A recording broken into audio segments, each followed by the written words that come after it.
What is it that's going to light you up? This is next level. It's not abandoning like some of these other things. It's adding to it. And people are like, oh, I don't have enough time to add to my plate. Or is it just another limiting belief that you're putting out there? Is that just another story that you're just too busy being busy? I guarantee when you put in that 10 minutes of me time, DM me. Let me know what happens. Doesn't take long. Welcome to Relaunch to a Rich Life. I'm Hilary DeCesare, and today's episode is a gentle but powerful nudge for every woman who's been pouring into others for so long. Whether you're a brand new mama adjusting to life with a tiny little human, or you're looking around an empty house wondering where the years went, this conversation is for you because here's the truth. It's your turn now, not someday. Not after everything's handled, but now. Today, we're talking about why treating yourself and turning back into you isn't just a luxury. It's the secret to stepping into the richest chapter of your life. Imagine that. We're now coming upon Mother's Day. And before we dive deeper, I want to share something that's really personal. When I lost my mom, and it's been almost 5 years, it was one of the hardest relaunches of my life. There were so many moments, especially as I was raising my own children, trying to build new dreams, and then always facing additional relaunches, right? Those challenges. And I felt like, this is when I need you the most. And I needed her advice, her warmth, her voice, reminding me, Hilary, you got this. And there were days that I found myself thinking, I'm too tired to dream right now. I'll wait until things slow down. This is my life right now. This is it. But here's the truth. Life never really slows down. And waiting means missing the chance to live and honor the life that she would have actually wanted for me. My mom would have wanted me to shine, to keep becoming, even when it felt hard. And if you've lost someone that you love, and I know there's a lot of people that I have worked with that have lost somebody so significant, that mom. One of my clients called and she was crying and she's like, I talked to her 5, 10 times a day. And now there's this void. I get it. I get it. And for some of you, you might just simply feel lost in the busyness of life. And I want you to know the people who love you most want you to live fully. The ones on this planet, the ones that are beyond the veil, they want you to say yes to your dreams. They do not want you to hold it back. They want you to remember that you were made for more. So motherhood, caretaking, being the anchor for a family, these are actually profound gifts. They're some of the highest callings in life. But somewhere along the way, many of us start disappearing into the role. Can I ask you, have you felt like that? Are you like waving your hand right now? Yeah, Hilary, that's me. And we stop asking, what lights us up? What lights me up? What do I dream about? Who am I beyond the labels? It's not because we're weak. It's because we are wired to nurture. I'd love to tell you a little story. I remember speaking with Lisa. She's a mom of 3.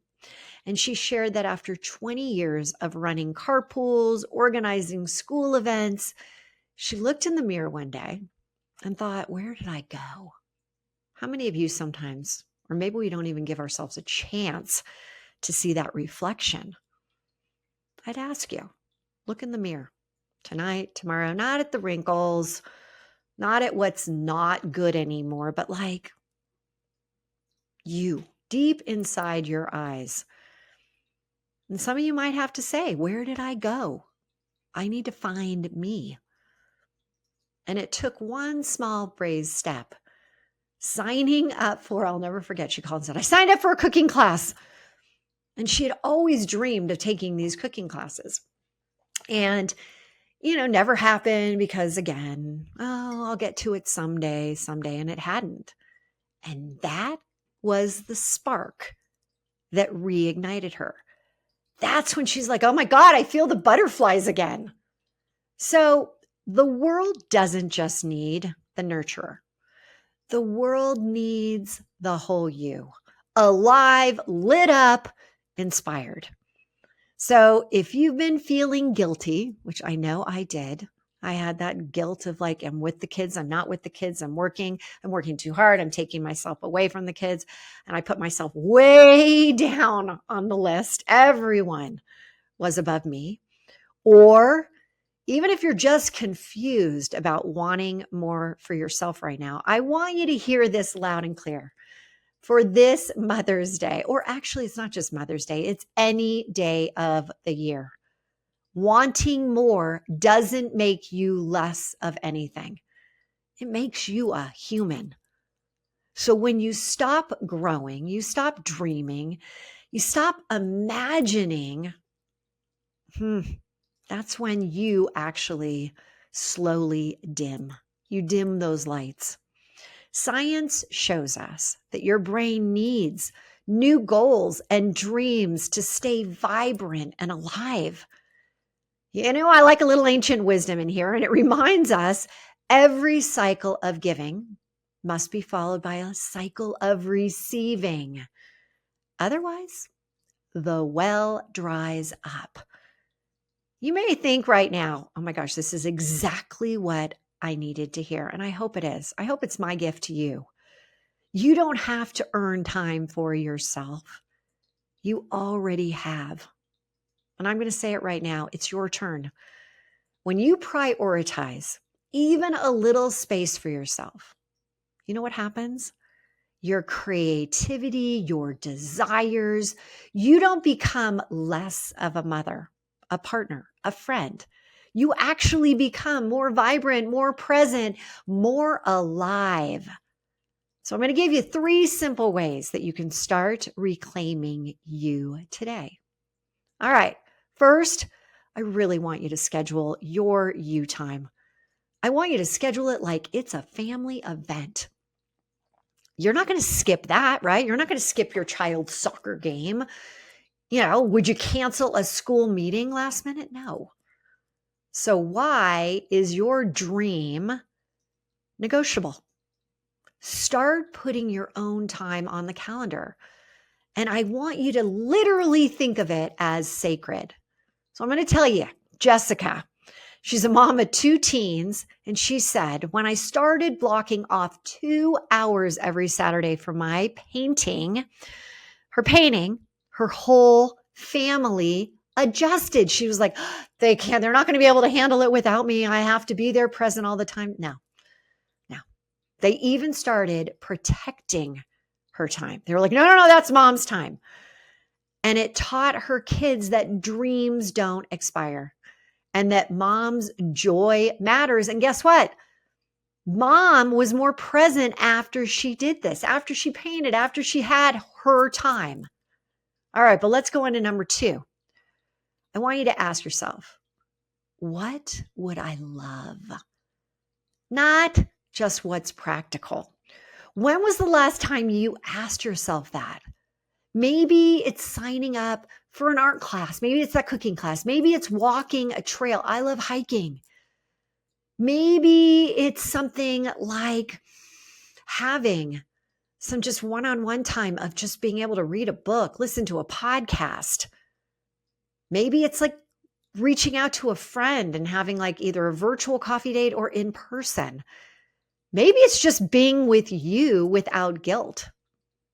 Let me tell you about Marcia.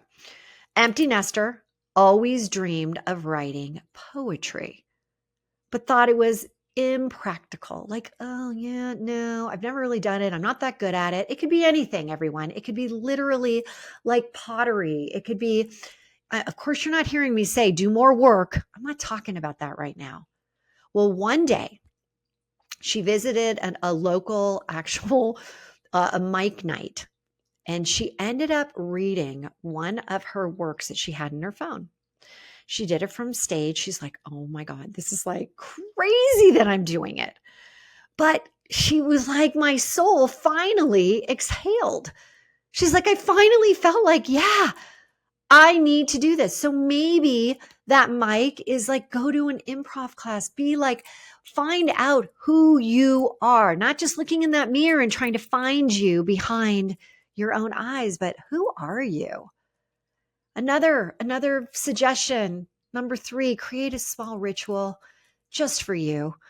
It could be a morning like journal prompt. It could be, oh God, how much do I love this? The evening little dance routine before I leave my office and I head into CE. I'm like, oh, I need a little dance break.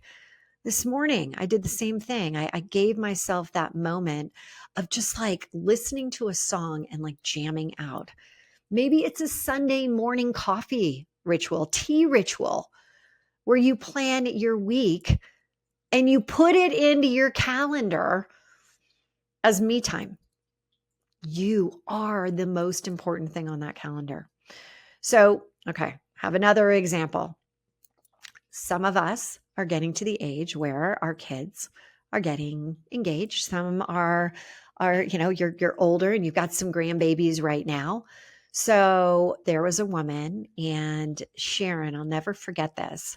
She created a daily tea ceremony where she wrote down what, at that point, she literally had her tea. She'd be like, what am I grateful for right now? And she'd always start with like, okay, I'm grateful for how this tea is tasting to me. She tried new teas, she'd do all that. And then she said, it was amazing because she only did this for 15 minutes. But those were the ones that initially it was hard. She actually was like struggling to figure out like, what am I grateful for? But by the end of the first week, she's like, oh my gosh, the list was longer and longer. And she started to feel like, okay, wait a second. If I could do this, she wasn't overly happy with her life at that point, I have to tell you. She said, you know what? I'm starting to feel like me again. And what if I didn't just like my life? What if I started to love my life? You often hear about me talking about Evel Knievel, and then it's really hard, everyone, to go from, you hear it out there all the time, like, you got to love your life, love this, love that. Well, if you're not that excited about it, if you're not that like digging your life, it's awfully hard to do the Evel Knievel jump right over like. So sometimes we got to go like first before we go to love. And I want you to think about like all these new practices. They are a little bit like starting fresh, like relaunching. And with this, you're starting with everything already. You've already have the wisdom in you. You're just like tweaking it. You're just like saying, what is it that's going to light you up? This is next level. It's not abandoning like what, some of these other things. It's adding to it. And people are like, oh, I don't have enough time to add to my plate. Really? Really? Or is it that that's just another limiting belief that you're putting out there? Is that just another story that you're just too busy being busy? I guarantee when you put in that 10 minutes of me time, DM me, let me know what happens. Doesn't take long. All right. So here's the thing. I want you to be thinking your next level isn't about abandoning or kind of like thinking like, oh, who you've been. No, this is about evolution. This is about expanding into where you are becoming. You often hear me talk about tune in, this incredible process that I teach of going from a low vibration to a high vibration. Why do we want to do that? Because where you're going isn't at the energetic level you're at right now. I call it tune in. And I want you to think about tuning in today. Take 10 minutes just for you. No guilt, no agenda. Just ask yourself, what would feel like so good for me right now? What would it be? and then say yes. I remember I used to just go hot from my office into the family room, and I'd be like, oh my God, dinner and what's going to happen and everything. And I did this small thing. I ended up going in and I'd be like, I'm just going to change my outfit. I'm just going to put on my comfies. I'm going to put on my sweatshirt. I'm going to put on my like fuzzy slippers. And that was enough to shift everything for me. And then I'm like, God, that's been great. It's really kind of changed everything for me. Then I'm like, maybe a nighttime bath, adding in like, those like, oh, you only have a couple of those like bath salts or the really, really great things. I'll use those maybe, on a really special day. Heck no. You know what I ended up doing? I ended up buying really great bath products and I use them. I use them because I deserve it and you deserve it. And when you show up for yourself, you give everyone around you permission to do the same. That's so key. So as we celebrate Mother's Day and as we celebrate You Day every day, I want you to remember this. You are not just someone's mother, daughter, sister, friend. You are someone's inspiration. And when you choose to keep dreaming, keep growing, keep saying yes to your own life, it creates a ripple effect. You show others what's possible. You breathe life into a legacy that stretches for beyond your time here. So today, my wish for you is simple. Choose you, not someday, today. Because the world needs your light now more than ever. So here's something beautiful that you can carry forward and maybe even share with someone you love today. The greatest gift that we can give those we love is to live fully ourselves. Send it to your daughter, send it to your best friend, send it to yourself. Let it be a blessing, a reminder. Let it be that spark. And if you're ready to keep tuning in and relaunching yourself into this next season, whatever that season might be for you, visit relaunchtoarichlife.com. Relaunchtoarichlife.com. Remember, our Relaunch to a Rich Life event is happening this September in beautiful Scottsdale, Arizona. And we've just started like launching the whole beautiful site, what the event is, and it is going to be an experience of relaunching you, of elevating you, of putting you first. And that's where when you say yes to you, you can kind of figure out at that point, how are you, even with a small thing like saying yes to a ticket to a 3-day event, imagine the last night of the event. There's going to be a gold carpet. And that's where I ask you to come as your future identity. That's you. She's already here. She so desperately wants to be on that gold carpet. She so desperately wants to say, I'm in, I'm here. It's my time. It's go time. So right now, I want you, give yourself that big hug. Throw your arms around you. And until next time, keep dreaming, keep becoming, and know that you are loved beyond words. Happy Mother's Day to you, beautiful soul.